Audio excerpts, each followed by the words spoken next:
Shalom, shalom, shalom. All praises to the Most High Yah. This is truly the day that Yah has made, and I will rejoice and be glad in it. And I do hope that you are well and that you are still trusting only in Yah.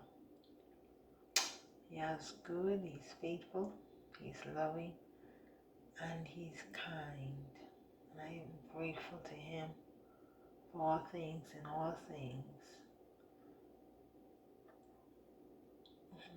Romans tells us that all things works together for good to them that love Yah and are called according to His purpose. So I thank the Father for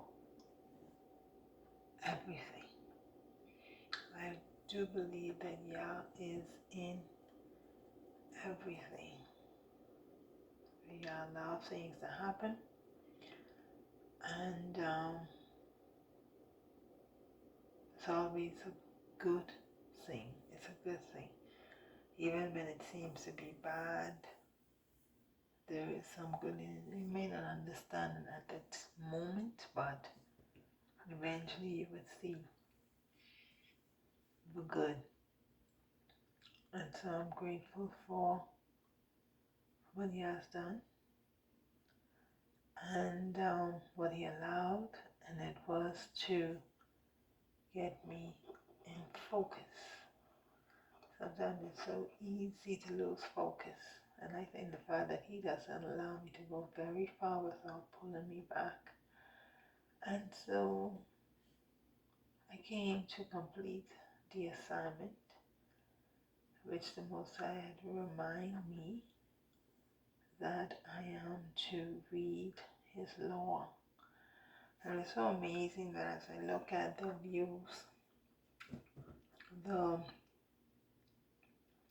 videos that have the Ten Commandments always seem to get the least amount of views. There's already not a lot of views on the channel, but those particular videos get the least amount of views, and it's bothersome to my spirit.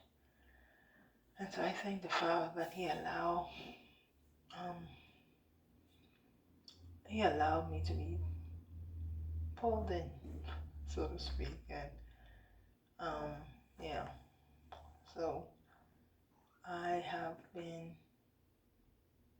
pulled in, and I am now refocused, and so my goal now for the remainder, for the rest of the videos, is just to read YAH'S laws. And as He has said to me before, those who hear will hear, and those who forbear will forbear. We're doing something new. I will not be on the videos, and so I will not be seen, which I don't need to be seen, because you just need to hear the word. So we give the Father thanks for that. All praises to the Most High. And so I would encourage you, as I'm done, if you're going to beat up anyone, and if you're going to brag on anyone, and if you're going to boast in anyone, let it be Yah, because only Yah is worthy to be praised. And I truly give Him the thanks and the praise, because He is great. He is merciful. And so we are going to continue with part 5 of the reading of YAH'S laws. And this part focus on what are YAH'S laws on vows. And there are how many? 1, 2, 3, 4. 4 vows, 4 laws that pertain to making a vow. And so we're going to read those. But before I do get into that, I want to always ask this question. How do you know what sin is if you do not know YAH'S laws? And it is amazing to me the little view the few views that these videos have gotten, because it's an indication that the people do not want to know. That we want to continue to believe what we want to believe and to practice what we want to practice. We want to continue believing that we know what sin is. Even though when you ask people what is sin, they give you all kind of other reasons, all kind of things they believe sin is.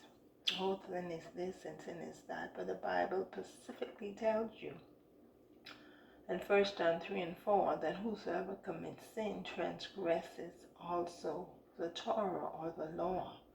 For sin is the transgressing of the Torah, and Torah means law, instructions. So sin is actually when you do not obey or follow YAH'S instructions. And what are the instructions? What is it that he gave? What did he say? What did he say? What he said. And so if you do not know the law, if you don't know the instructions, how would you know that you're sinning against him? Your church laws has nothing to do with YAH'S laws unless your church laws are YAH'S laws. And very few church, especially Christian church, and even those that may claim to be Hebraic, follow the law of Yah. And as it is written, because some people continue to believe that they are done away with, or the laws were given for the temple, even though at the time of the giving of the law, there was no temple, but some people still will teach that those things pertain to the temple. But these laws were given at Mount Sinai. There were no temple.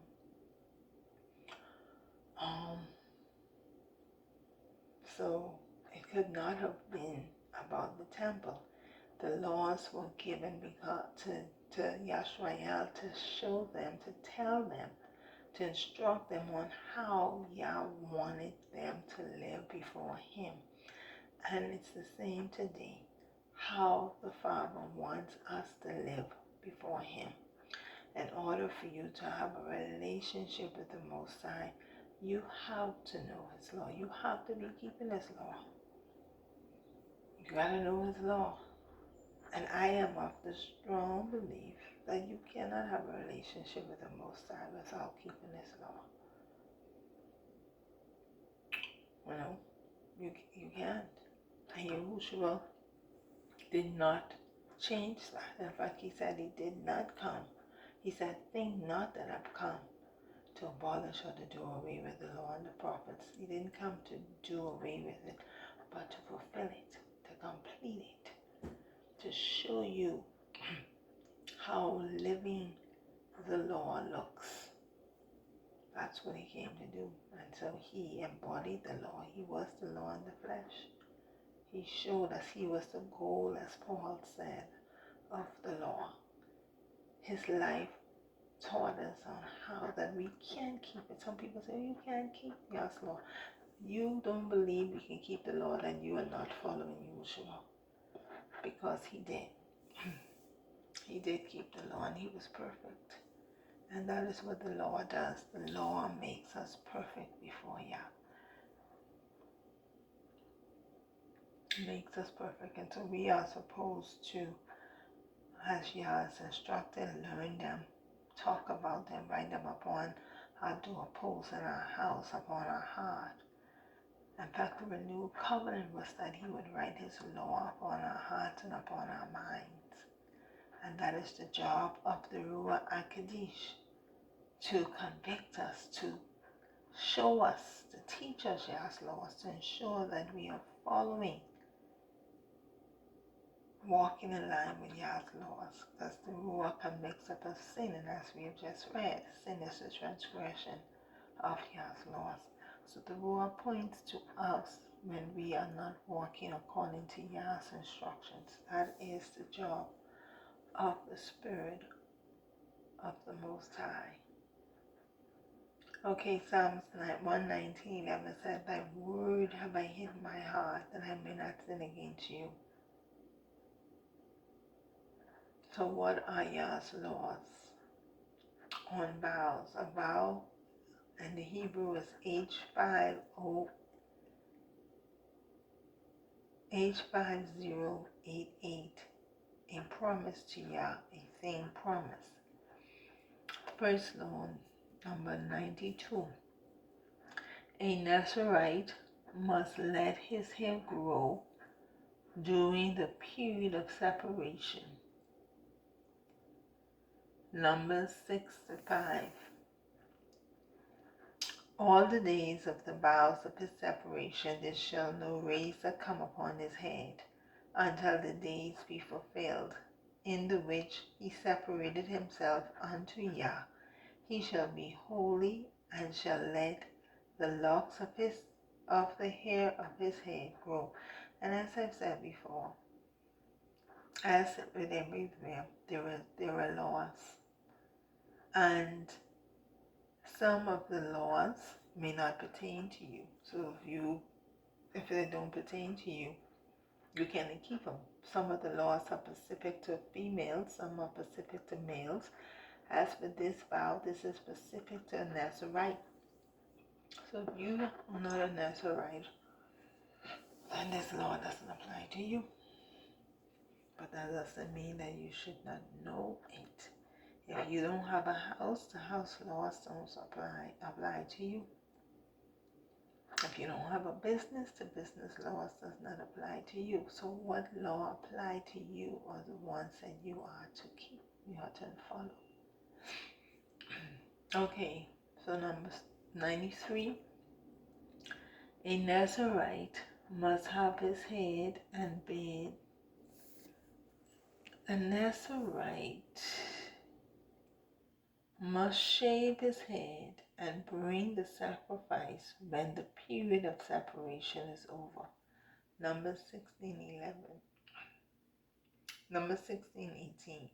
And the Nazarite shall shave the head of his separation at the door of the tabernacle of the congregation, and shall take the hair of the head of his separation, and put it in the fire which is under the sacrifice of the priest, the peace offering.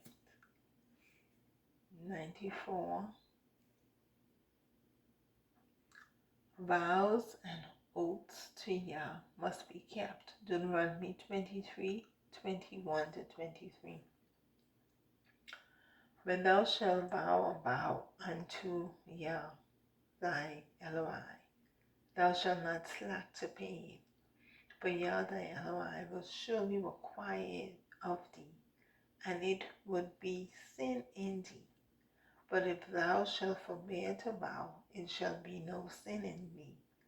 That which is gone out of thy lips thou shalt keep and perform, even a free will offering, according as thou vowed unto Yah thy Eloi, which thou hast promised with thy mouth.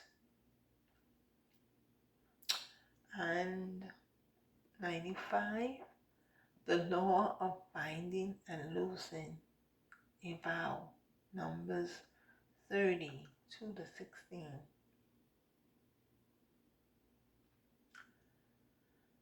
If a man vow a vow unto Yah, or swear an oath to bind his soul with a bond, he shall not break his word. He shall do according to all that proceeded out of his mouth. If a woman also vow unto Yah, and bind herself by a bond, being in her father's house in her youth, and her father hear her vow, and her bond wherewith she had bound herself, and her father shall hold his peace at her, then all her vows shall stand, and every bond wherewith she had bound her soul shall stand.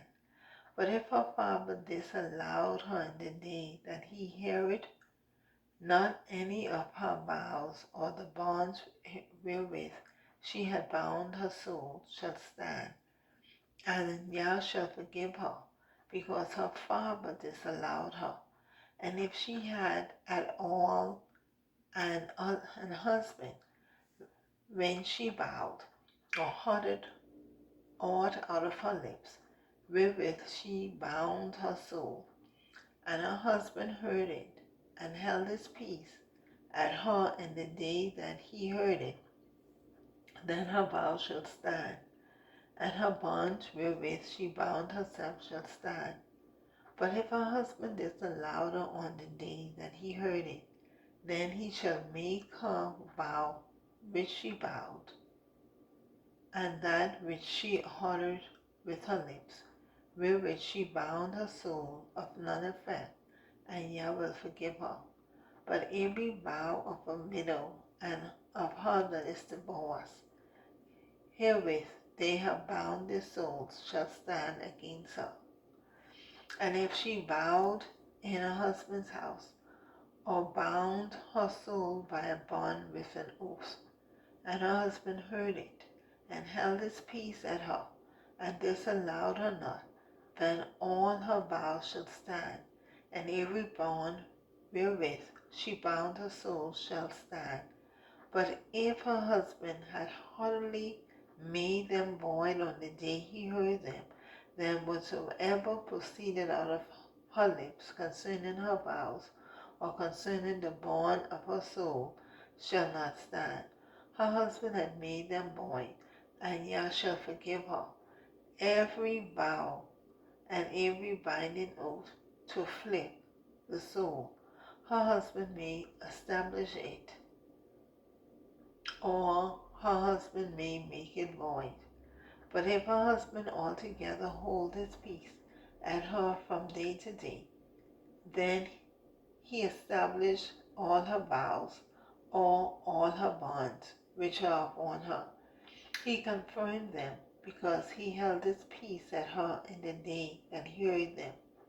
But if he shall any ways make them void after that he had heard them, then he shall bear her iniquity.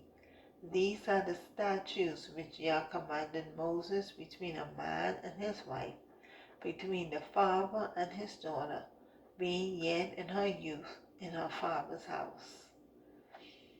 And that's the end of those laws, the laws pertaining to a vow. So,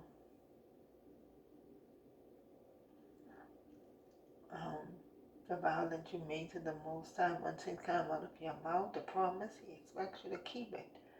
But in the event of a female, if she's unmarried and she makes a vow, and her father hears it, and if he doesn't like it or agree to it, he can stop it. He can disallow it, and the Most High will forgive her. But if the father hears it and does not stop it, then the vow would go forward and she would be bound by the vow. And the same thing with the wife. If the wife makes a vow and the husband here are making this vow and he doesn't disallow, he doesn't stop it, then the vow would go forward. But if he stops it, if he said he doesn't agree with it and stops it, then the Most High will accept and will forgive her and not hold the vow against her. And so Yah expects us that when we make a vow, to keep the vow that we made to Him. We're supposed to keep the vow that we made to the Most High. Okay, so it was 4 of those. That is the end of the vow, reading of the laws pertaining to the vow. And so until next time, we'll continue with part 6 of the reading of Yah's laws. So, shalom, shalom to you. All praises to the Most High. Blessings.